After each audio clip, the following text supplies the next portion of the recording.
श्री ओम नमः सिद्धेभ्यः। जय श्री महावीराय नमः। जय श्री परम्पराचार्य गुरुवे नमः। जय श्री उमा स्वामी गुरुवे नमः। जय श्री शांति सागर गुरुवे नमः। जय श्री विद्यानंद गुरुवे नमः।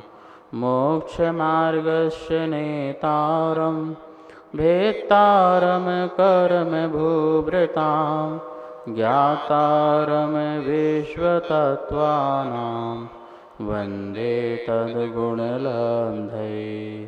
मङ्गलं भगवान् वीरो मङ्गलं गौतमो गणी मङ्गलं कुन्दकुन्दार्यो जैन धर्मोस्तु मंगलम।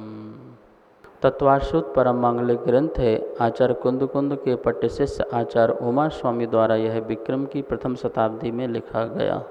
सूत्रात्मक शैली है। संस्कृत इसकी भाषा है। 10 अध्याय विभाजित है। 7 तत्वों का इसमें वर्णन है। हम सभी लोग 6वां अध्याय जिसमें आश्रव तत्व नाम का अधिकार समझ रहे थे। तीर्थंकर प्रगति का आश्रव कैसे होता है उनकी बात चल रही थी। तो इसमें 16 प्रकार के कारण बताए थे जो तीर्थंकर प्रगति के आश्रव के कारण होते हैं। 9 कारण अपन ने पढ़ लिए थे। आज 10वां कारण जो है अरहत भक्ति, उसके बारे में चर्चा करेंगे। उसके पहले जो बोर्ड है उसमें जो सूत्र है उसका अवलोकन करते हैं, फिर आगे समझते हैं। 6वें अध्याय का 24वां नंबर सूत्र है जो अपन रोज पढ़ रहे हैं इसको। और इसमें इस सूत्र में संधि विच्छेद करके आपको समझाया गया है। दर्शन विशुद्धि ही विनय संपन्नतः शील वृत्तेषु अनितिचारः अवीक्षण ज्ञानोपयोग संवेगौ शक्तितः त्याग तपसी साधु समाधि वैयावृत्तकरणम अर्हत आचार बहुश्रुत प्रवचन भक्ति आवश्यक अपरिहाणी मार्ग प्रभावना प्रवचन वसलत्वम इति तीर्थकरत्वस्य। ये सभी तीर्थंकर प्रगति के आश्रय कारण हैं। वैयावृत्तकरणम यहाँ तक अपन ने देखा था और यहाँ भी विभक्ति लगी है। यहाँ से पद जो है वो अलग हो गया। अर्हत आचार बहुश्रुत प्रवचन भक्ति, यहाँ पर आके फिर विभक्ति प्रत्यय लगा है। ये जो भक्ति शब्द है ये अर्हत के साथ, आचार्य के साथ, बहुश्रुत के साथ और प्रवचन के साथ, सबके साथ भक्ति शब्द लगाना है, क्योंकि वैयावृत्तकरणम यहाँ विभक्ति समाप्त हो गई। इसके बाद ये समस्त पद है, तो यहाँ पर जो भक्ति शब्द है इस समस्त पद का अंत दीपक है। तो क्या बनेगा? अर्हत भक्ति, आचार्य भक्ति, बहुश्रुत भक्ति, प्रवचन भक्ति, ये 4 प्रकार की भक्ति। आज अपन पढ़ेंगे अर्हत भक्ति, आचार भक्ति आदि। तो आइए देखते हैं अर्हत भक्ति किसे कहते हैं। अर्हत भक्ति, अर्हत जो शब्द है ये विशेष पूज्य अर्थ में आता है। अर्हत धबला में बताया है कि अर्ह धातु से बना हुआ ये अर्हत शब्द है। अर्ह शब्द मतलब जहाँ पर पंच कल्याणक संपन्न जो आत्मा हैं उसकी बात यहाँ पर कर रहे हैं। पंच कल्याणक संपन्न तीर्थंकर परमात्मा जिन्हों के द्वारा हमें उपदेश प्राप्त हुआ है। इसलिए धवला में परिभाषा बनाई है अर्हत भक्ति की कि तीर्थंकर भगवान के द्वारा जो उपदिष्ट अनुष्ठान हैं उसके अनुकूल जो हमारी प्रवृत्ति है वह प्रवृत्ति अर्हत भक्ति कहलाती है। देखिए अर्हत भक्ति किसे कह रहे हैं? जो उपदिष्ट उनके द्वारा है। अर्हंत भगवान के द्वारा जो उपदिष्ट है, उपदिष्ट मतलब कहा गया है। जिनेन भगवान ने, तीर्थंकर भगवान ने जो भी हमें कहा है, क्योंकि तीर्थंकर जो तीर्थ का प्रवर्तन करते हैं, जो तीर्थ को चलाते हैं वो तीर्थंकर हैं और वो अर्हत हैं। ऐसे अर्हत तीर्थंकर भगवान पर जो उन्होंने कहा है, जो उन्होंने बताया है, जो रास्ता दिखाया है, उस रास्ता पर चलना, उस पर सिद्धांत करना, उनका वह ज्ञान प्राप्त करना और उस पर हमें आचरण करना, इस प्रकार से उसके द्वारा उपदिष्ट अनुष्ठान को हम उनके अनुकूल प्रवृत्ति करने को आचार्य भगवान ने धवला में क्या कहा है? अरहत भक्ति है। इसी प्रकार से अनेक ग्रंथों में अरहत भक्ति की परिभाषाएं मिलती हैं। अरहंत भगवान से अनुराग रूप जो भक्ति होती है उसे भी अरहत भक्ति कहते हैं। हमें साक्षात या उनका प्रतिबिंब दो प्रकार से अरहत भक्ति में देखिए। साक्षात अरहंत भगवान समूह शरण में जब हमें प्राप्त होते हैं तो समूह शरण में जाकर के हम उनकी भक्ति करते हैं। कैसे भक्ति करते हैं? उनको सुन करके सुनते हैं, ध्यानता से सुनते हैं, मग्नता से सुनते हैं और उसे आत्मसात करते हैं, उसको अपने जीवन में उतारते हैं। यही उनकी अरहत भक्ति है। उनके परम औदारिक शरीर को देख कर के कि आप जैसा आपका परम औदारिक शरीर है वैसे ही आत्मा आपकी निर्मल है, आपकी आत्मा उज्जवल है। स्वधर्म इंद्र जब भक्ति करता है तो किस प्रकार से करता है? 1008 नामों के द्वारा अरहंत भगवान की भक्ति करता है। समोषण में पहुंचता है ना तो 1008 नाम लेता है। आप तो स्वयंभू हैं, आप अर्धनारीश्वर हैं, आप निरामय हैं, आप निर्द्वंद हैं, आप निर्कषाय हैं। इस प्रकार से आप अपराजित हैं, महाकल्याणकारी हैं, महाउपकारी हैं। ये सभी आप सहस्र नाम पढ़ेंगे। सहस्र नाम भी अलग अलग राइटरों के लिखे हुए हैं। जिनसेन स्वामी द्वारा भी लिखा गया है, पंडित आशाधर स्वामी द्वारा भी लिखा गया है और भी अनेक आचार्य विद्वानों द्वारा सहस्र नाम लिखा गया है, जिसमें सहस्र नाम हजारों नामों के माध्यम से भगवान का उनका गुणगान किया गया है। गौतम गणधर जी स्वामी कहते हैं, हे प्रभु, मेरा सारा जीवन और हजारों अनंतों पर्याय भी मेरी बीत जाएं तब भी मैं आपका गुणगान नहीं कर सकता हूँ। आपकी आत्मा का गुणगान करना मेरे बश की बात नहीं है। हम जैसे क्षयोपम ज्ञानी आप केवल ज्ञानी का कैसे बखान करें?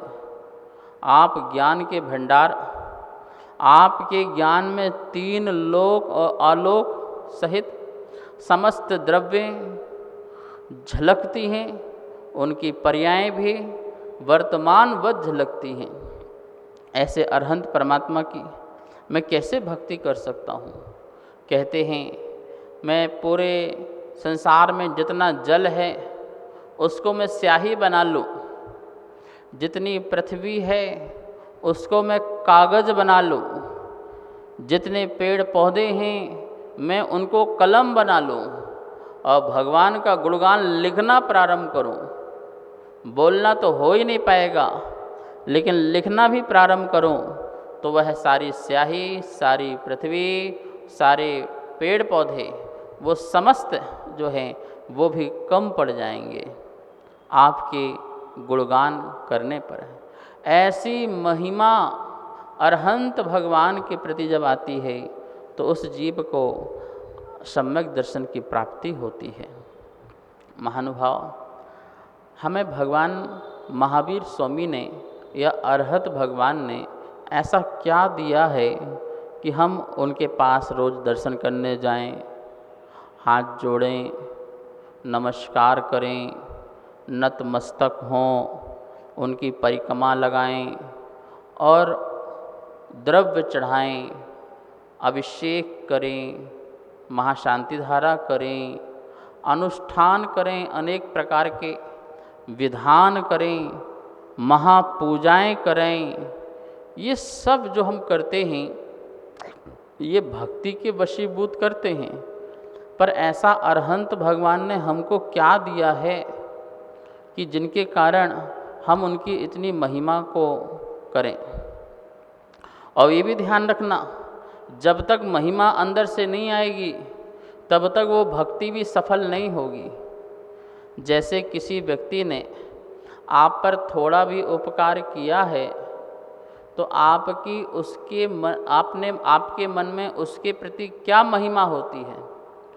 वह व्यक्ति बहुत अच्छा है, बहुत सज्जन है, बहुत सरल है, बड़ा परोपकारी है।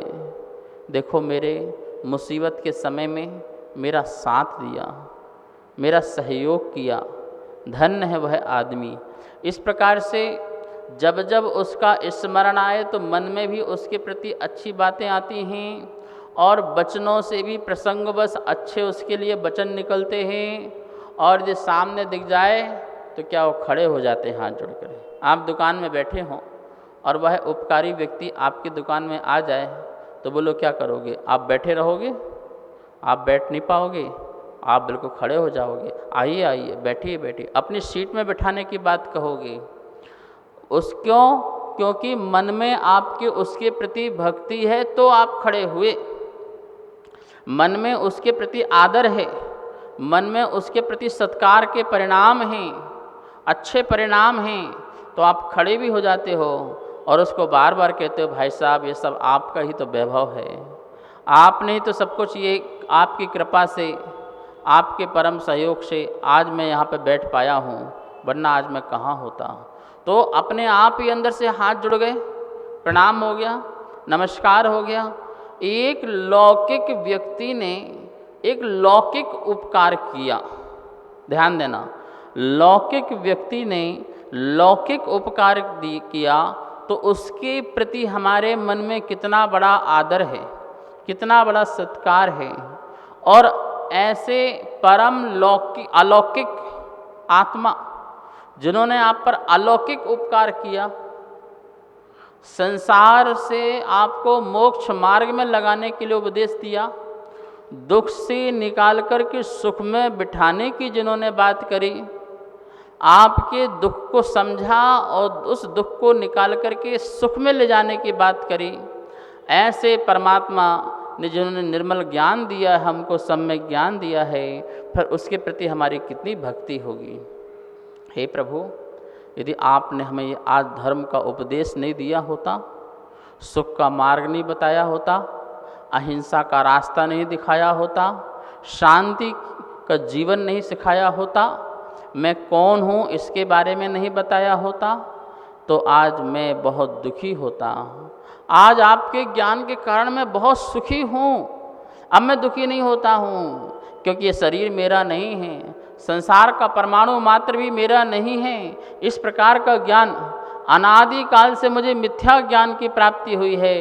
कुछ कर लो, इस शरीर के लिए कुछ कर लो, कुछ मकान बना लो, पैसे इकट्ठे कर लो, विषय वासना इकट्ठे कर लो, इस सब का उपदेश मिलता था। प्रेम से रहो, स्नेह से रहो, मिलजुल के रहो। आज आपने बताया है कि प्रत्येक द्रव्य जुदा जुदा है, एक एक परमाणु दूसरे परमाणु से अलग है, जुदा है। एक स्कंद है, इसमें अनंत परमाणु हैं, सब जुदा जुदा हैं, सब अलग अलग हैं, सबका परिणमन अलग अलग है। ये आपने बताई, अद्भुत बात बताई है। मेरा जीवन मेरे साथ, तेरा जीवन तेरे साथ, मेरा परिणमन मेरे साथ, तेरा परिणमन तेरे साथ, सब कुछ भिन्न भिन्न है, सब कुछ जुदा जुदा है। मैं अपना परिणमन करूं ज्ञान में, तो अपने ज्ञान में परिणमन करे। बस इतनी अद्भुत बात, इतना अद्भुत बात आपने बताई, जिसके कारण मेरी आत्मा में शांति है, मुझे आनंद है। और ऐसी बात को सुन करके, समझ करके, आत्मसात करके मुझे आपके दर्शन के बिना रहा नहीं जाता, रहा नहीं जाता। इसलिए प्रातः काल उठ करके सबसे पहले मैं आपका देव दर्शन करता हूँ। प्रातः उत्थाय, प्रातः काल उठता है और प्रभु के दर्शन करने पहुँच जाता है। धन्य है प्रभु, आपकी बीतरागता, आपकी क्षमता, आपका ज्ञान, उससे जिससे मुझे शांति मिलती है, आनंद मिलता है। निज दर्शन मेरे को होता है, निज वैभव मेरे अंदर प्रकट होता है। ऐसा आपकी अद्भुत महिमा है। इस प्रकार से हम अरहत भक्ति करते हैं। प्रातः काल उठ करके परिक्रमा लगाते हैं, छूटा ही नहीं जाता है, आपके बिना रहा नहीं जाता है। बेचैन रहता हूँ यदि आपके दर्शन ना मिले, आपका पूजा पाठ ना मिले, आपकी मैं भक्ति ना कर पाऊँ, मैं बेचैन रहता हूँ कि जिनने इतना अद्भुत ज्ञान मोक्ष मार्ग मुझे सिखाया है और उनका मुझे दर्शन ना मिले, उनकी पूजा पाठ ना मिले, आराधना ना मिले, अभिषेक ना मिले, तो मन बड़ा बेचैन रहता है, मन बड़ा व्याकुल रहता है। हे प्रभु मैं आपके बिना नहीं रहता हूँ। जिसको जितनी भक्ति होती है, जितनी महिमा होती है, ये महिमा कम है तो एक बार, महिमा ज़्यादा है तो 2 बार दर्शन, महिमा ज़्यादा है तो 3 बार दर्शन, और ज़्यादा महिमा आ गई तो परमानेंट मंदिर में ही विराजमान महाराज बन गए, साधु बन गए और उनके चरणों में ही बैठे रहते हैं। ये विशेष महिमा है। इस प्रकार से हमें अरहंत भक्ति के परिणाम दिखाई देते हैं। परोपकार जिन्होंने किया है उसकी किस प्रकार से हमें भक्ति होना चाहिए। नमोस्तु आचार्य श्री। मेरे मन में एक शंका उत्पन्न हो रही है कि जैसे हम समूह शरण में साक्षात अरहंत परमेष्टि को देखें और मंदिर में साक्षात अरहंत परमेष्टि की मूर्ति को देखें, तो जैसे हमारे मन में विचार आता है कि ये पाषाण की मूर्ति है, ये सोने की मूर्ति है, इस प्रकार से विचार आते हैं, तो क्या ये भगवान की भक्ति हुई या उस पाषाण की भक्ति? हम सभी लोग जैसे मान लो समोषण में जाएं और वहाँ पर साक्षात अरहंत परमेष्टि इस कमलासन पर विराजमान हो, तो हमें उनकी आत्मा तो दिखाई देगी नहीं, क्योंकि आँखों के से हम मूर्तिक पदार्थ ही दे सकते हैं, अमूर्तिक नहीं देख सकते। रूपी पदार्थ ही हमें अवलोकन हो पाता है, अरूपी पदार्थ का नहीं। तो हमें समूह शरण में भी क्या दिख रहा है? अरहंत परमात्मा का जो परम औदारिक शरीर है वो दिखाई दे रहा है। और ऐसा ही हमने बिंब, जिन बिंब मंदिर जी में विराजमान किया, कहीं चांदी का है, कहीं सोने का है, कहीं अष्ट धातु का है। और ये ध्यान रखना, अधिकांशतः अष्ट धातु की ही जैन प्रतिमाएं बनती हैं। चांदी सोने की एक आध जगह बने तो बने, वरना लोग चोरी करने वाले चोर ये समझते हैं सोने चांदी की प्रतिमा अष्ट धातु की होती भैया। और कहीं पाषाण की प्रतिमा बनी, तो हमने वैसा बिंब बनाया तो हमको वो भी पौद्गलिक पदार्थ दिखा। मंदिर में विराजमान जो प्रतिमाएं हैं वो भी पौद्गलिक, और जो हमको साक्षात समोषण में दिख रहा है शरीर, वो भी पौद्गलिक। तो हमें जो भक्ति है वो किसकी भक्ति कर रहे हैं? जैसे आपने कहा कि वो पाषाण की भक्ति है या अरहंत की भक्ति है। आचार्य विद्यानंद महाराज जी इसका समाधान करते थे, मूर्ति से मूर्तिमान की, ध्यान रखना, मूर्ति से मूर्तिमान, मूर्तिमान कौन? वो आत्मा, उस आत्मा की हमें भक्ति होती है। व्यवहार और निश्चय इसी का नाम है, व्यवहार भक्ति और निश्चय भक्ति। व्यवहार भक्ति में हम कहते हैं रूप तुम्हारा इतना सुंदर, तू कितना सुंदर होगा। जब तुम्हारा ये रूप ही इतना सुंदर है तो तू कितना सुंदर होगा, तू कितना सुंदर होगा। वो निश्चय भक्ति, तेरी आत्मा कितनी सुंदर होगी जब तेरा ये शरीर इतना सुंदर है। देखिए, व्यवहार नए में अवलंबन होता है, निश्चय भक्ति में निरालंबन होती है। निश्चय भक्ति में तो इस प्रकार का हाथ जोड़ना, नमस्कार करना, नतमस्तक ये नहीं बनता। निश्चय भक्ति है आत्मा का ज्ञान में लवलीन होना, आत्मा का आत्मा से कनेक्शन होना, एक ही द्रव्य में टिकना, 2 द्रव्य में नहीं टिकना। और व्यवहार भक्ति में 2 द्रव्य मिश्र होकर के एक पर्याय जो मिश्र पर्याय है उसका गुणगान होना।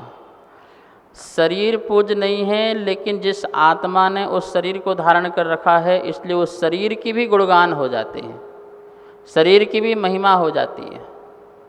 रथ खींचने वाला जो बैल है वो भगवान नहीं है, भगवान तो उसको विराजमान है, पर उस बैल का भी सम्मान हो जाता, उसको भी फूल माला, भोजन, टीका, तिलक सब करते हैं। तो क्या उसको हम बैल को भगवान मानते हैं? नहीं नहीं नहीं, वो हमारे भगवान का रथ यात्रा ले जा रहा है, इसलिए उसका भी सम्मान हो जाता है।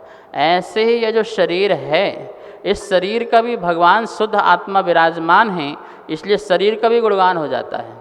देखिए, जब आप कहते हैं, क्या कहते हैं, भगवान हमारे 2 काले हैं, 2 लाल हैं, 2 कितने सारे 16 भगवान जो हैं पीले हैं और कोई नीले हैं, हरे हैं, ऐसा आप बोलते हैं ना, तो ये क्या है? भगवान ऐसे हैं कि शरीर का रंग ऐसा है। भगवान का रंग हो सकता है क्या? आत्मा का रंग हो सकता है क्या? आत्मा वर्ण स्वभावी हो सकती है? नहीं, वो तो अवर्ण स्वभावी है, उसका रंग आत्मा का नहीं होता है। लेकिन वह आत्मा उस शरीर में है, इसलिए उस आत्मा का हम शरीर के माध्यम से परिचय कर रहे हैं। हे प्रभु, आप तो स्वर्ण कायामय हैं, सुंदर छवि है आपको पसीना नहीं आता है। जब हम ये बोलते हैं तो क्या हुआ? पसीना किसका होता है? वो तो शरीर का होता है, और वो नहीं आता है तो आत्मा को पसीना तो वैसे नहीं आ सकता है। तो इस प्रकार से जब हम भक्तियाँ करते हैं तो हम व्यवहार नहीं की अपेक्षा से और निश्चय नहीं की अपेक्षा, दोनों प्रकार से भक्ति, हमारी दृष्टि जो है, हमारा जो आधार है, उनकी शुद्ध आत्मा है। लेकिन जो हमको दिखता है हम उस पर ही क्या बोलते कि करते हैं। प्रभु आपकी कितनी सुंदर मुद्रा दिख रही है, प्रसन्न मुद्रा दिख रही है, शांत छवि दिख रही है। तो क्या शांत छवि दिख रही है आपको?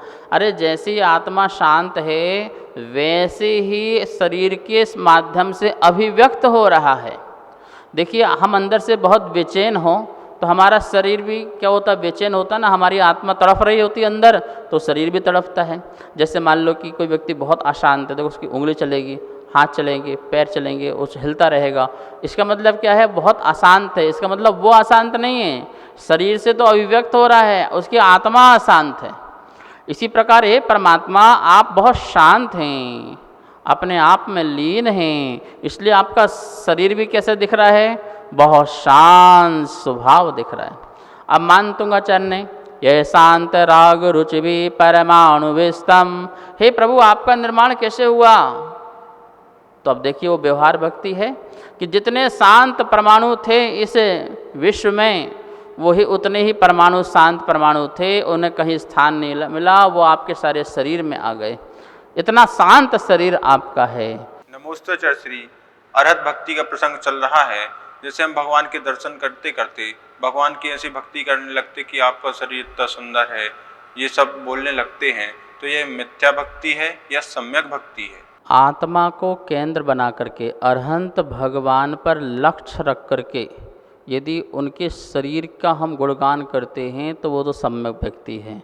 लेकिन यदि हमें अरहंत भगवान का तो कुछ ख्याल ही नहीं है, उनकी आत्मा अनंत चतुष्टय सहित है, ऐसा हमें ख्याल ही नहीं है, मात्र शरीर मात्र की भक्ति यदि हम करते हैं तो वो मिथ्या भक्ति हो जाएगी। जैसे अरहंत भगवान का शरीर सुगंधित होना, पसीना रहित होना, इनका रंग इस प्रकार का होना, ये हमें ख्याल में रहे मात्र बस।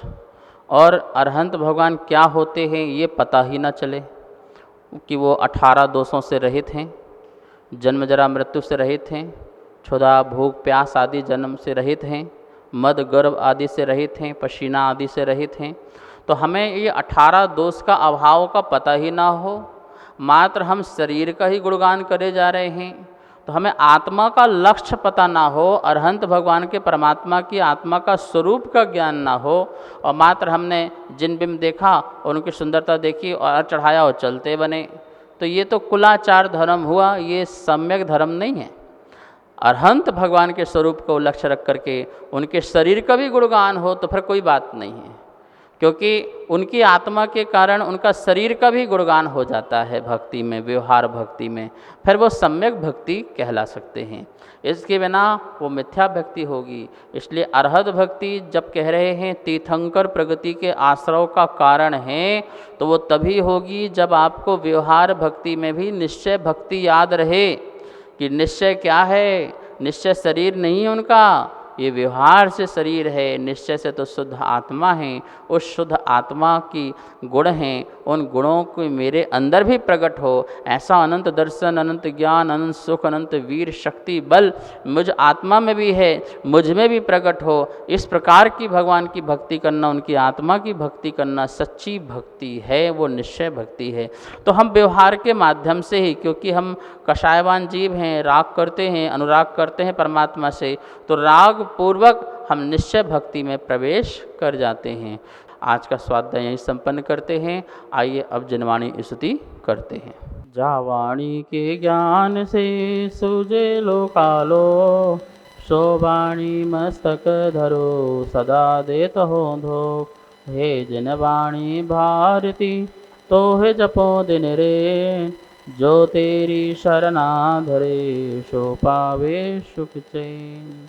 बहुत आशीर्वाद। सभी स्वाध्याय प्रेमी बंधुओं को सादर जय जिनेंद्र। हमारे पास तत्वार्थ सूत्र जी के 3 अध्याय की पुस्तक छपकर आ चुकी हैं। चौथे एवं 5वें अध्याय की पुस्तक छपने के लिए जा चुकी है। आप सभी उसमें अपना सामर्थ्यानुसार सहयोग कर सकते हैं और आप आचार्य श्री की अनेक गतिविधियों से जुड़ने के लिए प्रज्ञधारा यूट्यूब चैनल को सब्सक्राइब जरूर करें। धन्यवाद। जय जिनेंद्र।